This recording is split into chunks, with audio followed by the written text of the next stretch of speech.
this is Roger. Thanks for dropping by. Thanks for all your well wishes for what looked like was going to be a cold, and nah, shook it off.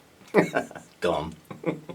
Anyway, the sun's coming round, and according to the weatherman, they can be wrong, we've got 2, maybe 3 days of sunshine. Cold, but sunshine. Now, the outside temperature I don't care about, but the sunshine I do.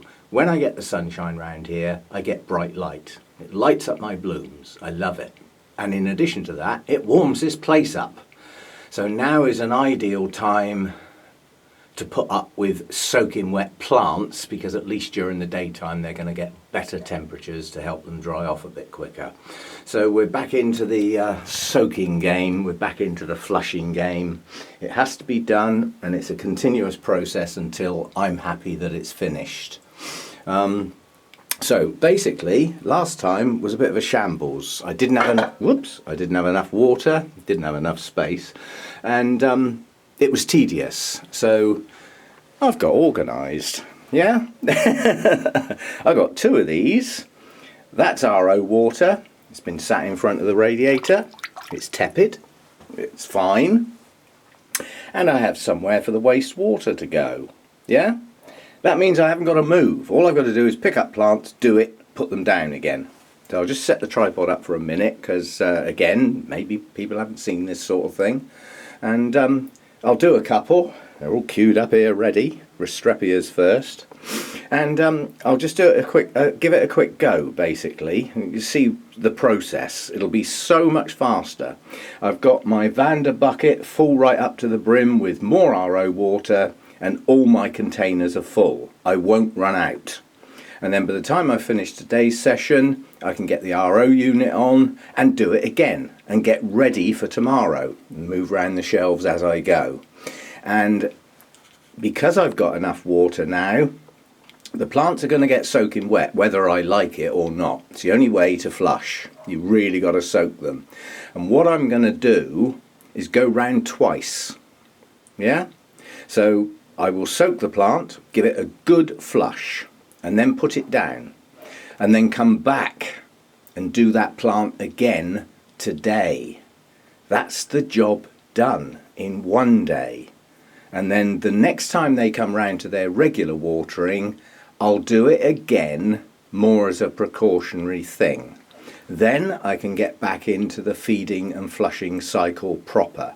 But I can't do that until I've completely flushed.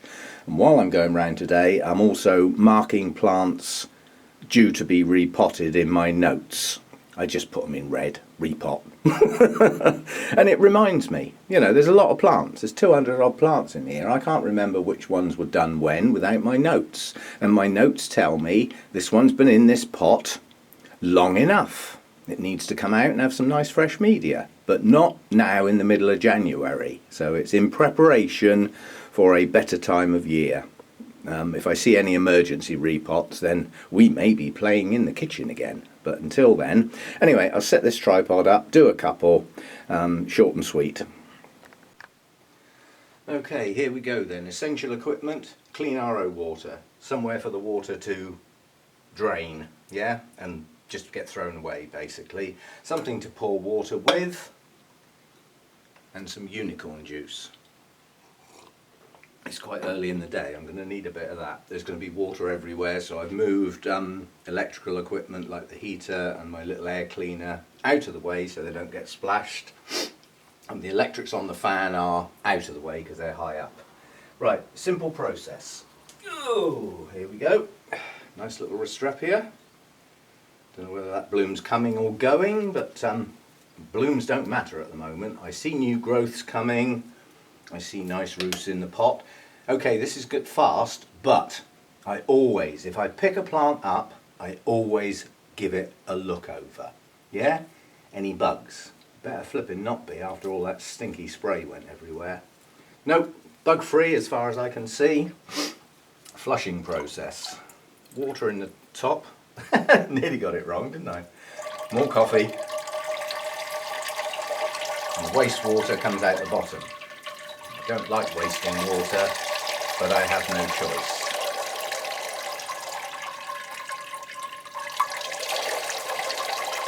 Okay, flush number one. Yeah. Now I've got to put that to one side, not put it back where it goes, because I'm coming back to it. Yeah? Shh! Made me jump. Ah, right, one done. One flush. Next one. Thought that one's dry.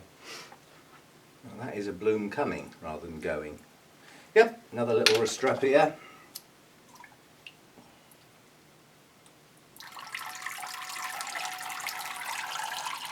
Oh, come on, dirty water in the dirty pot. I definitely need more coffee, it's too early in the day. And you have to bear in mind, I haven't worked like this before, so, you know, a little bit of a learning curve, I suppose, a little bit of practice, and I'll get into the swing of it.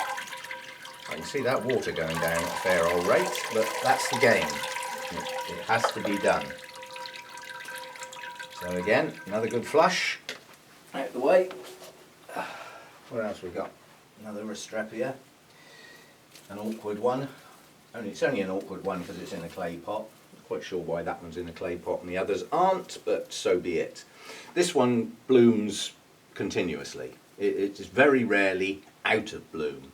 But this is the one that isn't too happy, and I'm reasonably convinced it's basically because that media is getting old and it needs a repot. That one goes on the list. And when I go to my list and have a look, I'll probably find that that was repotted quite a while ago. This was my first ever Restrepia, I think. I've had this one a while.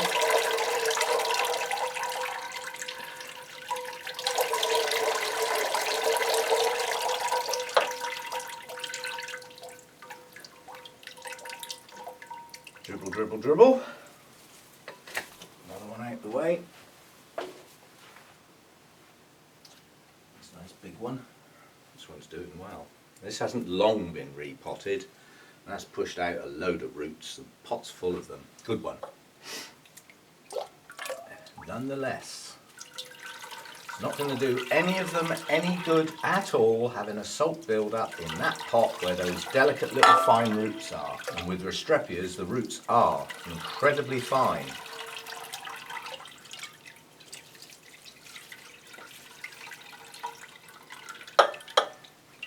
So there we go, that's 4 done, and that did not take long, and the others are going to get whizzed through a bit quick.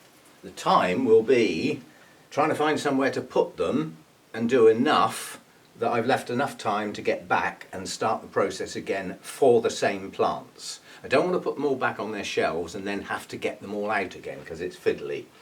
So that's the process, short and sweet, and everything's getting done. No exceptions.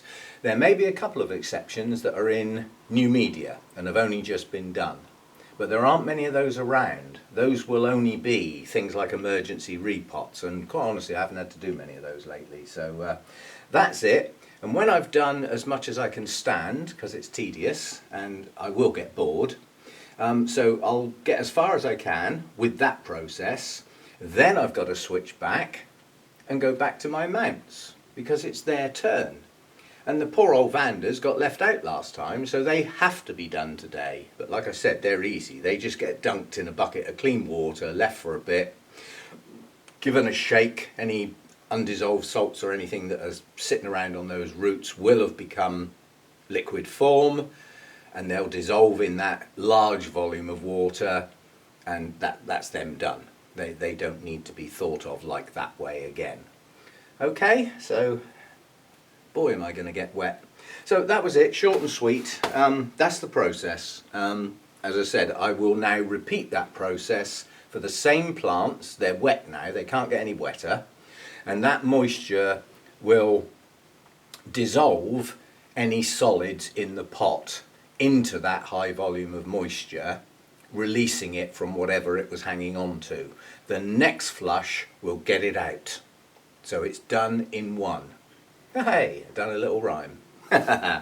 Okay, I've got another video to do in a minute, which I will, it's a separate entity. We're going back upstairs to revisit those dendrobiums. And as part and parcel of that video, I've got a lot of information now about those plants, and some of them are in the wrong place. It's as simple as that, and they're being treated wrong. So I need to adjust the way I'm looking after them during their resting period.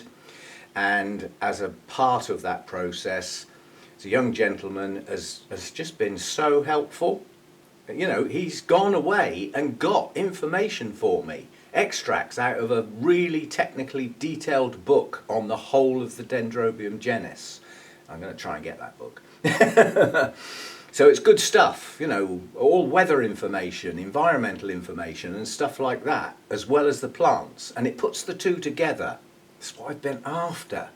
So I'm going to promote the guy as part of that video in context, because it'll be with the Dendrobiums as I go past, and with a huge big thank you. And, you know, try and get some more people to go over and visit him. If you haven't got any Dendrobiums, there may not be a lot of point. But if you have, go and have a look. Go and have a read. Okay?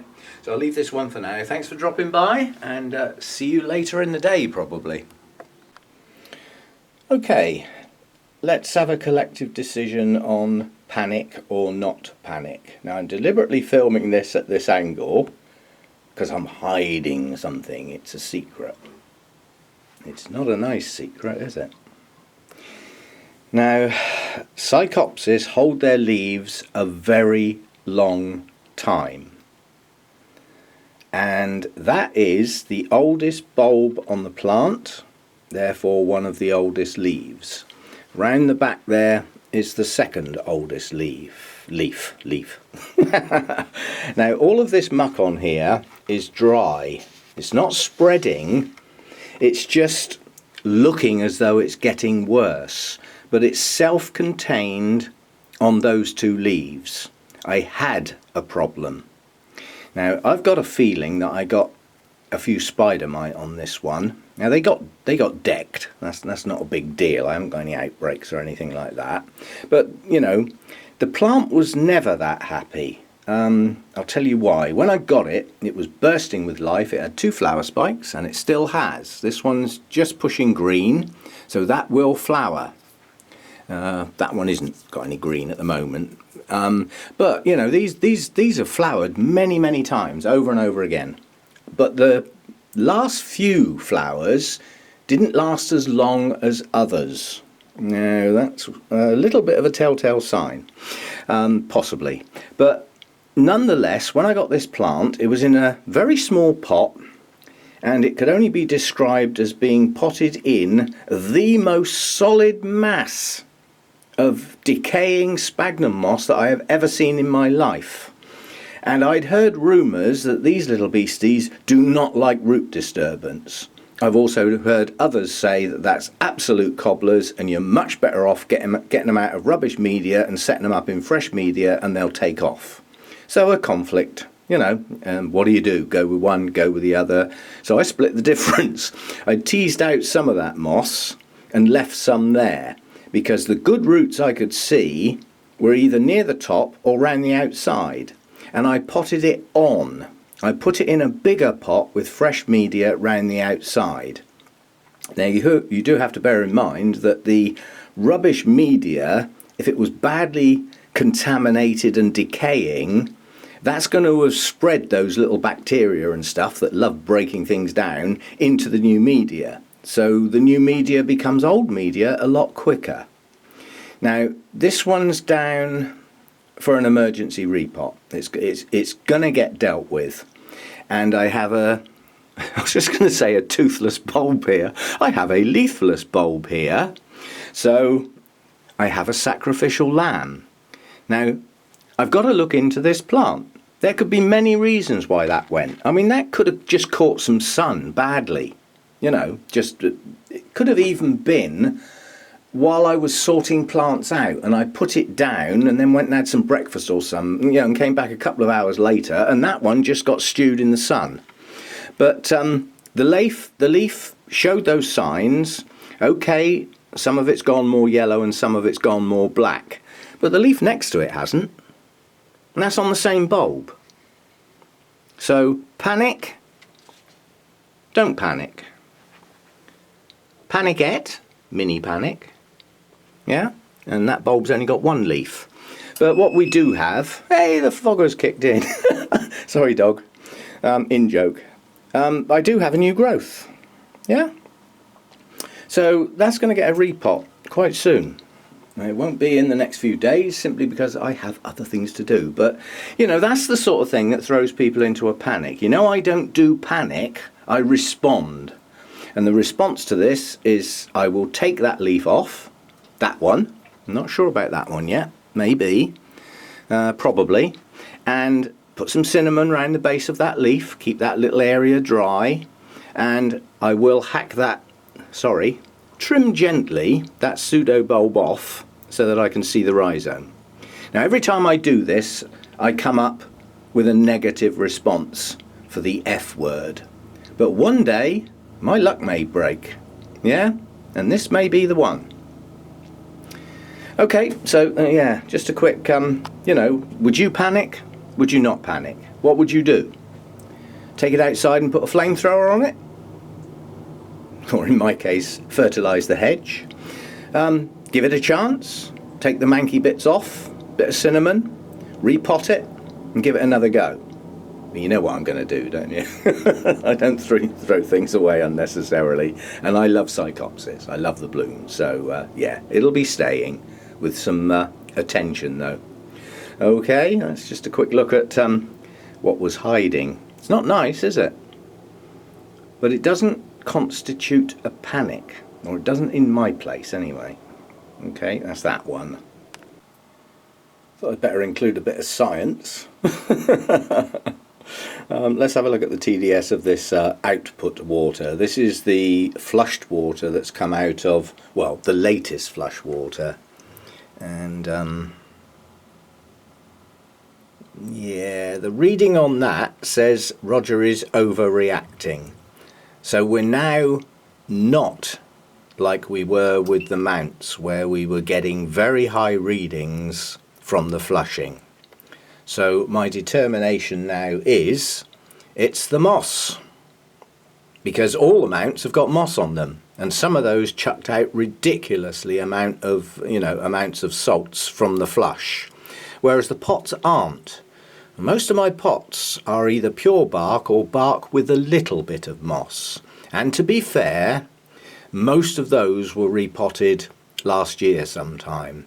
So that takes the urgency away, which is a flipping good job because I've just run out of water. And my poor RO unit now needs to provide water for today's actual watering, not flushing. So it's got to produce enough for me to go round my mounts again. And there's a couple of other very little pots that dry out quite a bit quicker than others. Things like, where is the little devil? Yeah, things like that. I mean, that's my Berryoda kikis that I just broke off and stuck in a pot that are about to bloom.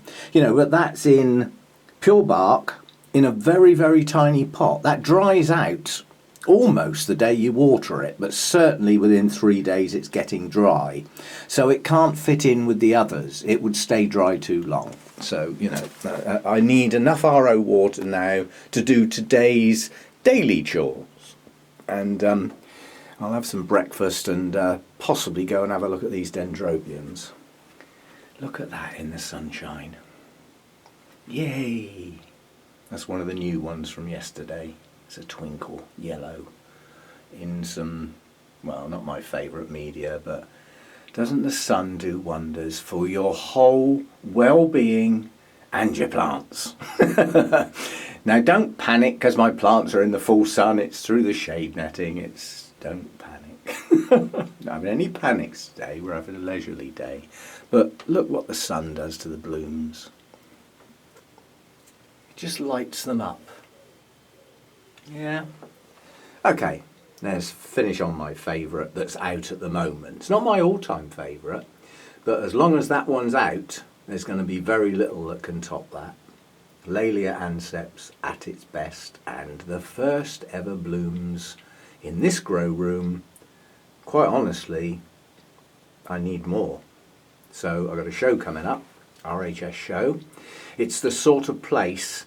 I've got a couple of others that I want that are named clones. There's a striata version, which if you can imagine that lip And that delicate shade of pink, but with deep purple, very fine veining on those petals and sepals. We'll have some of that, but so far I haven't managed to get one. It's on the list.